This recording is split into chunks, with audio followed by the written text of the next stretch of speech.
बढ़ते हुए हम राजनीति की बात कर रहे हैं और जैसा कि अभी इन्होंने कहा सदगुरु जी ने, आचार्य जी, कि जिन्हें वोट चाहिए उन्हें राम का विरोध करने पर, प्राण प्रतिष्ठा का विरोध करने पर तो कम से कम वोट नहीं मिलने वाले हैं।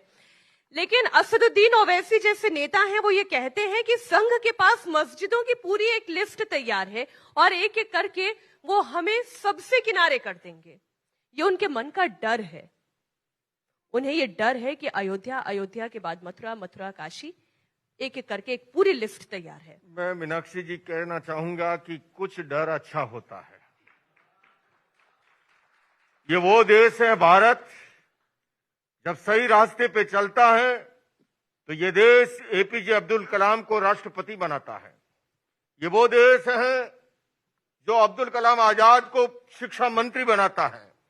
किंतु हम सबको याद रखना चाहिए, ये वही देश है जब कोई गलत रास्ते जाता है तो उसे रास्ते पर लाना भी जानता है। मैं ओवैसी जी से भी कहना चाहूंगा कि ऐसे समय के अंदर ये इस तरह की बातें करना, जब भारत तेजी से विकास कर रहा है, विश्व के अंदर भारत की प्रतिष्ठा बढ़ रही है, भारत आज एक आर्थिक इकोनॉमिक पावर बनने जा रहा है, ऐसे के अंदर इस प्रकार के बयान विदेशी षड्यंत्र करने वाले लोगों को, हाथों को मजबूत करते हैं। लेकिन आचार्य जी, आप ये कह रहे हैं कि ये षड्यंत्र है, वो ये कह रहे हैं कि केवल हिंदुओं का उत्थान हो रहा है सरकार में, अल्पसंख्यकों को तो किनारे कर दिया गया है। अब देखिए, जिसके आंखों पर चश्मा लगा हुआ हो, मैं आपके सामने खड़ा हूं, मैं जैन परंपरा से आता हूं और मैं आपको निवेदन करूं, मैंने पिछले दिनों अनेक कार्यक्रम किए, मेरे साथ में बौद्ध परंपरा के भी संत थे, मेरे साथ में सिख परंपरा के भी थे। ये अपने आप में इस तरह की बात करना जो है, मैं समझता हूं भारत के अंदर, मैं विश्व भर में भ्रमण करता हूं। मैं अमेरिका में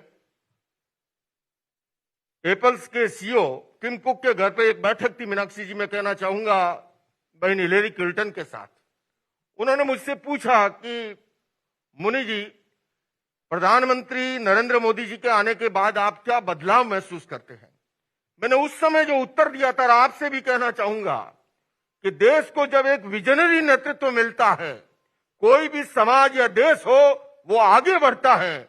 और जब कोई समाज या देश आगे बढ़ता है, ऐसे के अंदर अन्य देश जो हैं, ये कोई भी किसी को बढ़ता जब नहीं देखना चाहता है, ऐसे समय के अंदर देशवासियों का ये कर्तव्य होता है कि वो इस तरह की बातों के बहकावे में ना आए। और अब वो कालखंड है, ये राम मंदिर का निर्माण जो 22 तारीख को प्रतिष्ठा हो रही है, ये केवल मंदिर का निर्माण नहीं, ये राष्ट्र की एकता के मंदिर का जो है, उसका जो है उद्घाटन हो रहा है। और ये राम राज्य के शिलान्यास की आधारशिला उस दिन रखी जा रही है। आने वाला कालखंड हमारे देश के लिए महत्वपूर्ण है और ये भारत देश पूरे विश्व के अंदर एक नया मार्गदर्शन देगा और मानव जाति के हित और कल्याण के लिए योगभूत बनेगा। ऐसे माहौल के अंदर इस प्रकार की बातें शोभा नहीं देती।